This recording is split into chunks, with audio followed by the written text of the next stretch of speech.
Hello मेरे प्यारे साथियों, आप लोग कैसे हैं? मैं आशा करता हूँ कि आप लोग अच्छे होंगे, स्वस्थ होंगे और मस्त होंगे।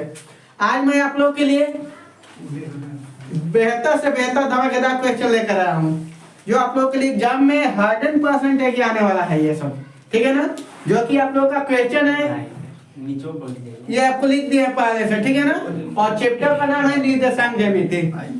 तो ऐसे सब क्वेश्चन देखने के लिए आप लोग हमारे चैनल को सब्सक्राइब कीजिए और बेल नोटिफिकेशन ऑन कीजिए, ताकि हमारी प्रत्येक क्वेश्चन आप लोग पास आसानी से पहुंच सके। चलता हूं क्वेश्चन पर। क्वेश्चन है कि बिंदु 5 0 -12 0 के बीच की दूरी होगी, ठीक है। फिर दूसरा है बिंदु 3 -6 8 की मूल बिंदु से दूरी होगी। साथियों, एक चीज मैं आप लोग से बता देता हूं, ध्यान दीजिएगा। बीच की दूरी मूल बिंदु तो मैं ये चैप्टर में पढ़ा दिया हूँ, ठीक है। लेकिन आज मैं अपने चैनल के माध्यम से आप लोगों के लिए पुनः एक बार रिवाइज करा देता हूँ, जो कि चैप्टर का नाम है निर्देशांक ज्यामिति। ज्यादा टाइम नहीं लगेगा, लेकिन इसको पूरा डिटेल में आप लोग बता देता हूँ। साथियों ध्यान दीजिए, जो आपका निर्देशांक ज्यामिति है, इसका मतलब क्या होता है, इसमें कितने फॉर्मूला है, सब टोटल हम बताएंगे आप लोगों का। उसके बाद क्वेश्चन पर हम लोग चलेंगे, ठीक है। निर्देशांक ज्यामिति का अर्थ क्या होता है साथियों? देखिए, निर्देशांक का अर्थ होता है निर्देशित करना। क्या होता है साथियों? निर्देशित करना। ज्या का अर्थ क्या होता है साथियों? भूमि। क्या होता है? भूमि। और मिति का अर्थ क्या होता है? मापना। ध्यान दीजिएगा साथियों, निर्देशांक का अर्थ होता है निर्देशित करना, ज्या का अर्थ होता है भूमि, और मिति का अर्थ होता है मापना। जो निर्देशांक ज्यामिति की जो खोज किसने किया था? रैनी डेकार्ते ने। किसने किया था? रैनी डेकार्ते ने निर्देशांक ज्यामिति की खोज, ठीक है। तो उसने यहाँ पर क्या किया? निर्देशित करना, ज्या का मतलब भूमि, और मिति का अर्थ होता है मापना। जब उसने अभी जैसे धरातल जो खेत होते हैं, ये सब मापने के काम होता है, यानी भूमि मापने का। लेकिन जो रैनी डेकार्ते ने भूमि को मापा जाता है, तो कैसे मापा जाता है ये सब देखे रहेंगे। जमीन को मापा जाता है, जिसमें 4 दिशाएं होता है। आपका क्या होता है? 4 दिशाएं, पूरब पश्चिम उत्तर दक्षिण, ठीक है ना। 4 दिशाएं आपका होता है समझ में ना। तो जैसे देखते हैं कि शिखर जो गिरता है, तो कहीं सीमान से मतलब होता है कि वहां से खींच कर लाओ और यहाँ से फिर खींच कर लाओ, फिर आपका खेत मापना है। ऐसा नहीं कि आप किसी और खेत जाकर माप सकते। भाई आपका खेत मापना है तो आप ही के खेत के ऊपर काम करेगा। तो एक होता है ना कि यहाँ से इसको मानक मान लेंगे, वहां से खींच कर शिखर को लाएंगे और जमीन को क्या करेंगे? पूरा करेंगे। तो वहां तक तो ठीक है, लेकिन रैनी डेकार्ते ने वो भूमि को मापने के बारे में बताया। अब बात आ गई कि जो बिंदु को कैसे मापेंगे। बात आ गई क्या कि बिंदु को हम कैसे मापेंगे। आ रहा समझ में ना। तो बिंदु को मापने के लिए हम करते क्या है, तो उसने एक काम किया क्या कि जब बिंदु को मापने के लिए उसने एक स्थापित किया चतुर्थांश। क्या स्थापित किया? चतुर्थांश। अब रैनी डेकार्ते ने चतुर्थांश की सहायता से उसने क्या करेगा? बिंदु को मापेगा। तो हम चलते हैं, चतुर्थांश क्या होता है समझ ले। चतुर्थांश संस्कृत में आप लोग पढ़े हैं, चतुर्थ मतलब 4, अंश मतलब क्या होता है? भाग होता है। चतुर्थांश जिसके 4 भाग होते हैं वो हमारा क्या होता है? चतुर्थांश होता है, ठीक है ना। देखो समझ लीजिए, सबके लिए काम है। 9th 10th 11th में भी आएगा, 12th में भी आएगा, सबके लिए काम करेगा, ठीक है। जैसे आप लोग 11th में जब आप लोग आएंगे तो वहां भी आपका ये काम करेगा, ठीक है ना। 12th में भी आपको मिलेगा। तो अब यहाँ पर क्या है? 2 डायमेंशन बोला, 3 डायमेंशन में उसमें आप चलाएंगे, ठीक है ना। अब देखिए, तो चतुर्थांश है क्या आपका? चतुर्थ मतलब 4, अंश मतलब क्या होता है? भाग। यानी जिसके 4 भाग होते हैं हमारा क्या होता है? चतुर्थांश होता है। अब 4 भाग कैसे होगा तो समझ लीजिए। किसी भी समतल पर, वो समतल आपका ब्लैक बोर्ड भी हो सकता है, कागज हो सकता है, रफ भी हो सकता है, पेज होता है ना, वो भी आपका क्या है? समतल है। तो किसी भी समतल पर एक ऊर्ध्वाधर रेखा, ऊर्ध्वाधर रेखा का मतलब क्या होता है? वो ऊपर से नीचे। क्या होता है? ऊर्ध्वाधर रेखा का मतलब क्या होता है? ऊपर से नीचे। एक ऊर्ध्वाधर रेखा तथा एक क्षैतिज रेखा। क्षैतिज का मतलब क्या होता है? आधार, और ये होता है क्या? ठीक है ना, वर्टिकल हॉरिजॉन्टल, ठीक है। क्या होता है? वर्टिकल और हॉरिजॉन्टल, ठीक है ना। तो किसी भी समतल पर एक ऊर्ध्वाधर रेखा तथा एक क्षैतिज रेखा खींचने पर वह 4 भागों में बट जाता है। प्रत्येक भाग क्या कहलाता है? चतुर्थांश कहलाता है। आज समझ में ना। किसी भी समतल पर एक ऊर्ध्वाधर रेखा तथा एक क्षैतिज रेखा खींचने पर वह 4 भागों में बट जाता है। प्रत्येक भाग क्या कहलाता है? चतुर्थांश कहलाता है। अब ध्यान दीजिएगा यहाँ पर, ये हो गया x डैश x, ये हो गया y o y डैश, ठीक है ना। ये आपका फर्स्ट चतुर्थांश हुआ, ये आपका सेकेंड चतुर्थांश हुआ, ये आपका थर्ड चतुर्थांश हुआ, और ये आपका क्या हुआ? फोर्थ हो गया, ठीक है। अब ध्यान दीजिएगा साथियों, ये क्या हुआ? आपका मूल बिंदु हो जाएगा, ठीक है ना। अब एक चीज समझ लीजिएगा आप लोग का, एक्स डैश ओ एक्स को, एक्स डैश ओ एक्स को, यानी आप क्या कर सकते हो? एक्स डैश ओ एक्स को आप बोलोगे एक्स अक्ष, अर्थात आपका क्या हो जाएगा यहाँ पर? भुज। क्या होता है? भुज, ठीक है। एक्स डैश, ये वाली जो आपकी क्षैतिज लाइन है, इसको हम क्या बोलेंगे? आप भुज, ठीक है ना। अर्थात एक्स अक्ष, ठीक है ना। एक्स डैश ओ एक्स को हम क्या बोलेंगे? एक्स अक्ष, अर्थात भुज बोला जाता है, ठीक है ना। वाई ओ वाई डैश क्या है? वाई ओ वाई डैश को क्या बोलोगे आप? वाई अक्ष, अर्थात क्या होगा? कोट। क्या हो जाएगा? अर्थात कोटि हो जाएगा, ठीक है ना। वाई ओ वाई डैश को वाई अक्ष अर्थात कोट। क्लियर हो गया यहाँ तक? एक्स ओ एक्स डैश को एक्स अक्ष अर्थात भुज, वाई ओ वाई डैश को वाई अक्ष अर्थात कोट, ठीक है। आज का पेपर सब कैसा हुआ आप लोगों का? जो अच्छा था। सही था ना? ठीक है, अच्छे से तैयारी कीजिए आप लोग। तो हम क्या बताए यहाँ पर? एक्स डैश ओ एक्स को एक्स अक्ष, वाई ओ वाई डैश को वाई अक्ष हो गया, ठीक है ना। अर्थात क्या होता है? भुज और कोटि। ध्यान रखिएगा, जब बिंदु हम चलेंगे तो पहले हमेशा भुज चला जाता है, उसके बाद कोटि चला जाता है, ठीक है ना। तीसरा चीज ध्यान रखिए, ये जो आपको कटा है एक्स अक्ष और ये वाई अक्ष, यहाँ पर जो कटा है इसको हम मूल बिंदु बोला जाता है। क्या बोला जाता है? मूल बिंदु बोला जाता है, ठीक है ना। अब मूल बिंदु का जो निर्देशांक होता है क्या होता है हमारा? 0,0 होता है। ध्यान दीजिएगा, जो मूल बिंदु के निर्देशांक होता है वो 0, क्या होता है? 0। ये बेहद इंपॉर्टेंट है, इस पर क्वेश्चन देखिए आएगा ना। बिंदु P इतना के मूल बिंदु से दूरी, आप हमेशा याद रखिएगा कि जो मूल बिंदु से आपकी दूरी होगी, यानी जो मूल बिंदु का निर्देशांक होता है 0,0 होता है। मूल बिंदु किसे कहते हैं? तो अक्षों के कटान बिंदु को मूल बिंदु बोला जाता है, ठीक है। क्यों राम कुमार? अरे समझ में ना? Yes sir. ठीक है, तो अक्षों के कटान बिंदु को मूल बिंदु कहा जाता है। अब चलते हैं, ध्यान दीजिए, ये आपका प्रथम चौथांश है, ये द्वितीय चौथांश है, ये तृतीय चौथांश है, चतुर्थ चौथांश है। पहले चौथांश में आपका क्या होता है? प्लस कमा प्लस, ठीक है। पहले चौथांश में क्या होगा? प्लस कमा प्लस। दूसरे चौथांश में क्या होगा? माइनस कमा प्लस। अब तीसरे चौथांश में क्या होगा? Minus comma minus. और चौथे चौथांश में क्या होगा? Plus comma minus.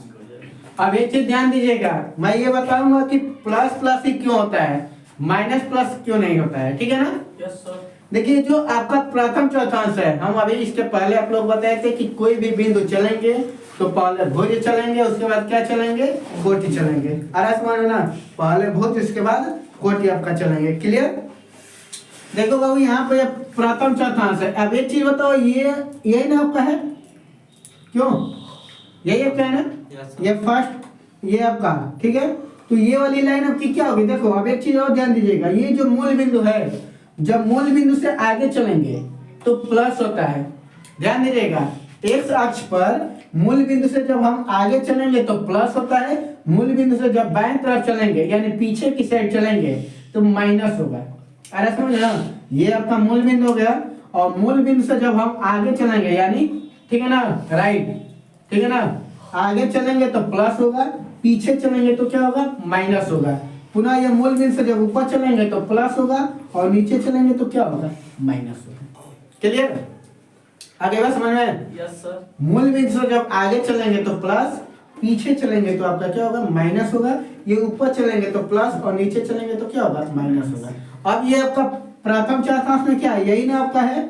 अब साथियों यहाँ पे एक चीज ध्यान दीजिएगा कि ये आपका मूल बिंदु है, यही है। तो इधर पहले चलेंगे, हमेशा पहले क्या चलेंगे? भुज चला जाता है। पहले क्या चला जाता है? भुज। उसके बाद क्या चलता है? कोटि चला जाता है, ठीक है ना रतन? ठीक है, समझ में आ रहा है ना? पहले क्या चलते हैं, भुज, उसके बाद कोट। आरा समझ में राजकुमार, पहले क्या होगा, भुज, उसके बाद कोट हो जाएगा। तो देखो ये आपका भुज हो गया, यानी पहले भुज चलेंगे तो ये प्लस हो गया, और उसके बाद क्या करेंगे, कोट चलेंगे तो भी प्लस होगा, इसलिए पहले चौथांश में क्या होगा, प्लस का मान ऐसा माने।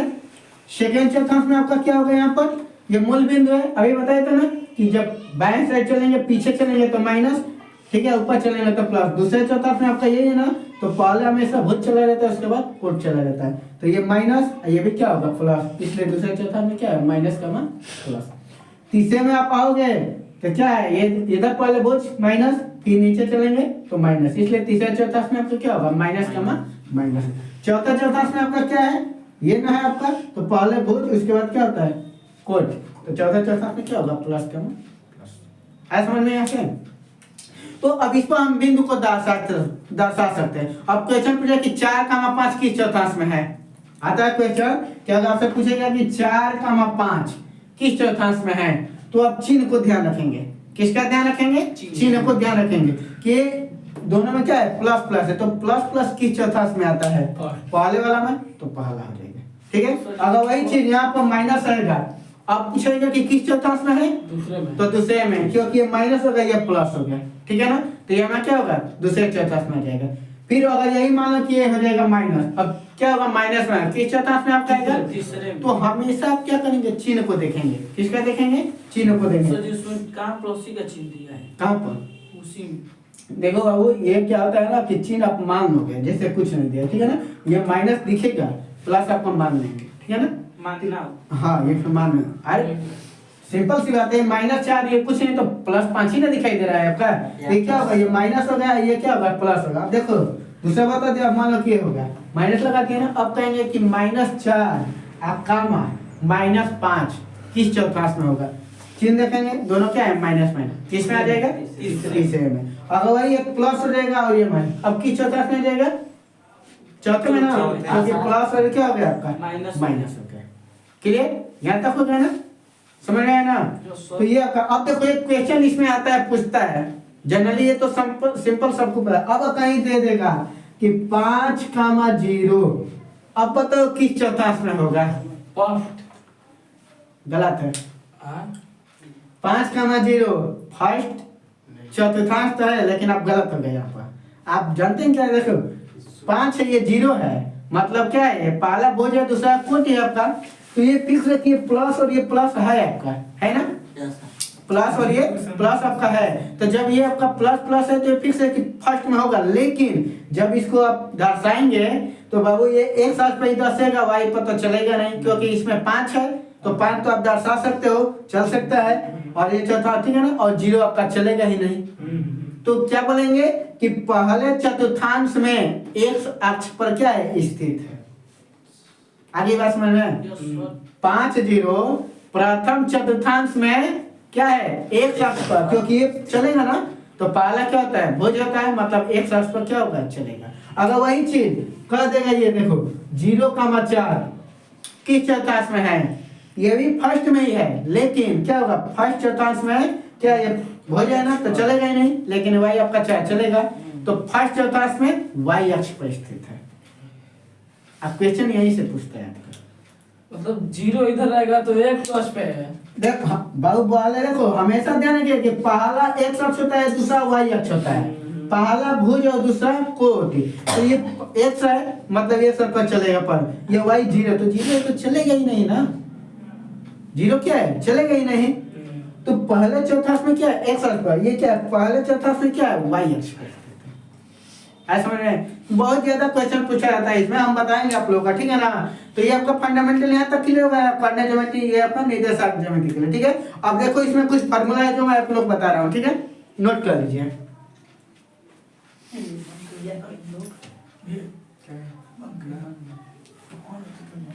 ठीक है। अब देखो ये क्लियर होगा ना आपका। अब देखिए इसमें अब मैं फार्मूला है जो इसको सिद्ध नहीं कराऊंगा, ठीक है ना, क्योंकि आप लोग को एग्जाम को तैयारी कर रहे हैं, तो भाई हम सिद्ध करा चुके हैं, सब पहले से हो गया, ठीक है ना। मैं डायरेक्ट आपको फार्मूला में बताऊंगा, ठीक है ना।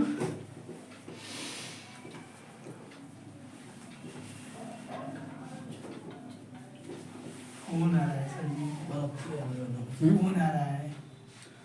कौन आया है? सूरज रामराज। अच्छा, उसको एक काम करिए ना, उसको फ्लाइट में मार दीजिए, ठीक है ना? मैसेज बंद कर दिए हैं वहाँ यहाँ से।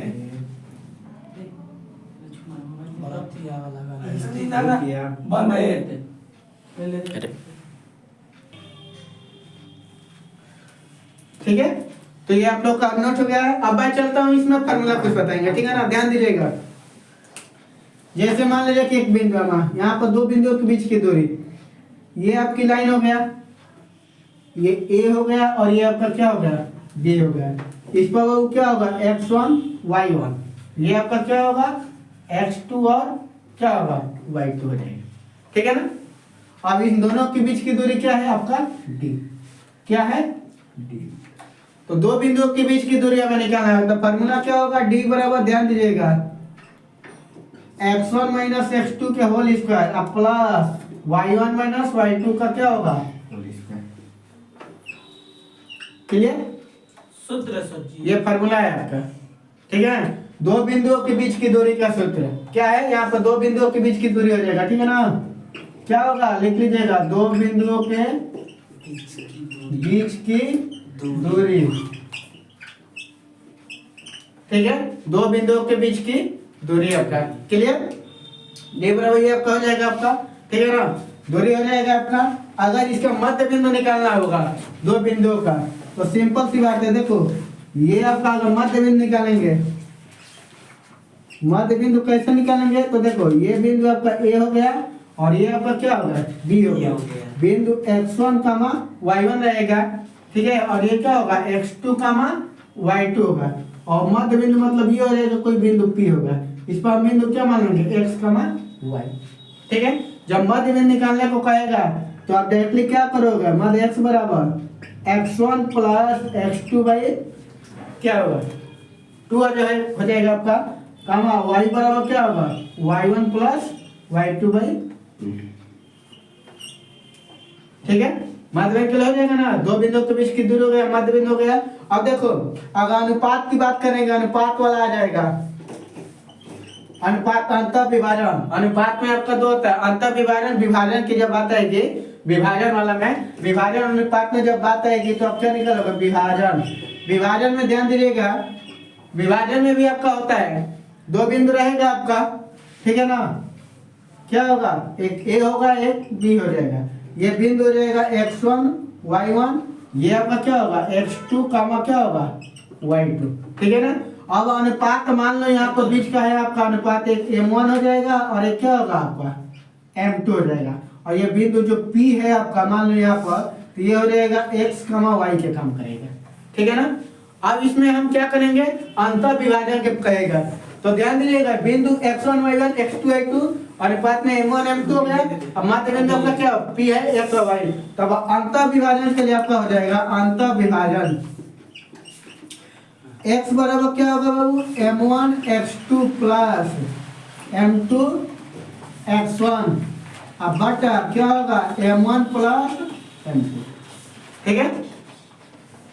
m1 x2 plus m2 x1 बटा m1 प्लस m2 आपका हो जाएगा, ठीक है ना? अंतर विभाजन के बाह्यता के लिए क्या होगा आपका? बाह्यता विभाजन के लिए x बराबर m1 y2। देखो एक चीज और बता देते हैं, इसमें दो होता है, ठीक है ना? ये x के लिए हो गया, ये y के लिए करोगे m1 y2 अब प्लस m2 y1 अब बटा m1 प्लस m2, बिंदु निकल जाएगा आपका ना अंतर विभाजन के लिए। सेम जब बाह्यता करेंगे, तो इसमें आपका क्या हो जाएगा? बाह्यता में आपका माइनस आपका काम करेगा, ठीक है? बाह्यता के लिए क्या हो जाएगा जी? माइनस। अंतर विभाजन के लिए m1 x2 plus m2 x1 बटा m1 प्लस m2। बाह्यता के लिए क्या? ये आपका अभी अंतर के लिए है, y बराबर m1 y2 plus m2 y1 बटा m1 प्लस m2। जब बाह्यता की बात आएगी, बाह्यता विभाजन के लिए, तो यहाँ पर क्या हो जाएगा आपका? माइनस हो जाएगा। अब ये फॉर्मूला आपका बन जाएगा m1 x2 minus m2 x1 बटा m1 माइनस m2, और y बराबर क्या होगा? m1 y2 minus m2 y1 बटा क्या होगा? m1 माइनस m2 हो जाएगा। तो देखो ये दूरी बता दिया, मध्य बिंदु बता दिया, अंतर विभाजन, बाह्यता विभाजन। बाह्यता विभाजन आप लिख लीजिएगा, ठीक है ना? अभी त्रिभुज के केंद्रक का हो जाएगा, फिर ठीक है ना, संग्रह के लिए उसको बताएंगे हम, ठीक है। नोट करिए इसको। रोक लेना है तो रोक दे। तो यहाँ तक क्लियर हो गया आपका, ठीक है। अब फिर उसके बाद क्या है, त्रिभुज के केंद्रक के लिए। अब देखो यहाँ तक त्रिभुज के जब केंद्रक की बात आएगी आपका, तो ये आपका त्रिभुज हो गया। अब मान लो कि ए हो गया, बी हो गया, सी हो गया, x1 y1 x2 y2, ये क्या होगा x3 y3। अब केंद्रक यानी इसका यही ना होगा, तो देखो इसका ये हो जाएगा आपका, इसका ये होगा और इसका ये होगा। आप केंद्रक में आपका क्या करोगे, ये x, y हो जाएगा। तो केंद्रक के लिए आपका वही फॉर्मूला होगा, x1 plus x2 plus x3 हो जाएगा आपका, y बराबर हो जाएगा y1 plus y2 plus y3 भाई क्या होगा 3, ठीक है। केंद्रक क्लियर रहेगा ना। जब संग्रह की बात आएगा, अगर संग्रह में भी होता है, दो तरीके से होता है। जैसे मान लो कि रेखा होगा, ए हो गया, बीच में ये आपका बी हो गया और ये आपका क्या होगा सी।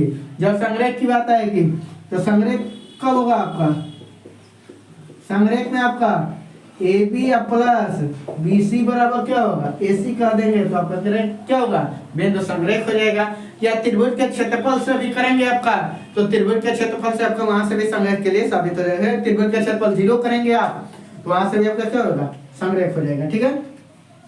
तो ये आपका पूरा के पूरा हमने आपको क्या फॉर्मूला बता दिया, ठीक है ना। त्रिभुज के क्षेत्रफल में भी आपको बताए थे, त्रिभुज के क्षेत्रफल का भी फॉर्मूला होता है, ठीक है ना। 23 31 12 से आप निकाल सकते हो, ठीक है ना। 1/2 करके x1 y2 - y3 ब्रैकेट में रहेगा, वहां से आपको हम बताते हैं, ठीक है ना।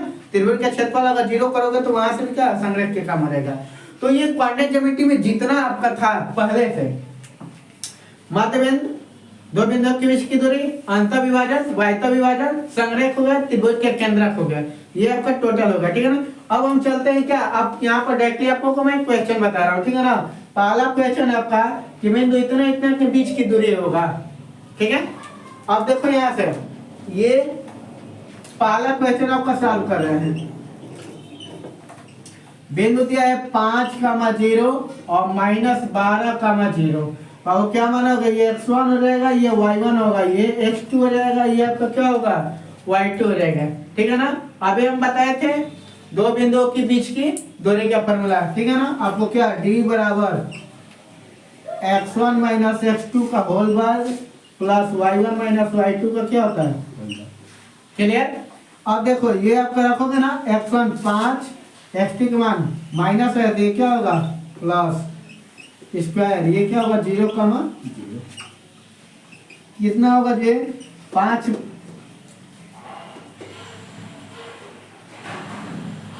कितना हो जाएगा ये 12 5 17 हो जाएगा ना।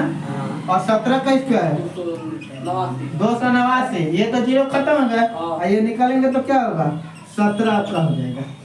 अरे समझ में ना, x1 y1 x2 y2 हो जाएगा आपका। दो बिंदुओं के बीच की दूरी का सूत्र आपका हो जाएगा, यहाँ से x1 x2 का होल वर्ग प्लस y1 - y2 का होल वर्ग आपका हो जाएगा। क्या होगा 5, ये माइनस है तो प्लस कर देंगे, 5 बार कितना होगा 17, और 17 का स्क्वायर करेंगे कितना होगा 289, ये तो 0 हो गया, खत्म हो गया। और 289 का वर्गमूल करेंगे तो क्या हो जाएगा आपका 0, ठीक है। दूसरा क्वेश्चन देख लीजिए आप लोग, ये नोट हो गया ना, ये क्या होगा देख लीजिए दूसरा।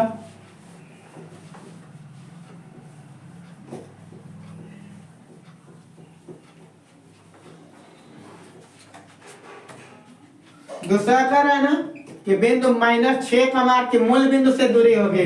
अब देखो 6,8 और मूल बिंदु का निर्देशांक क्या होता है बाबू, दूसरा क्वेश्चन है, ये भी आपका दिया है 19 20 24 25, ये सब दिया, सब के सब क्वेश्चन एग्जाम के लिए पूछा जाता है, जितना भी आपको सेट किया, ठीक है ना। अब देखो बिंदु हो गया, ये मूल बिंदु का निर्देशांक हम बताए थे क्या होता है 0,0 होता है, ठीक है ना। यहाँ तक क्लियर है आपका।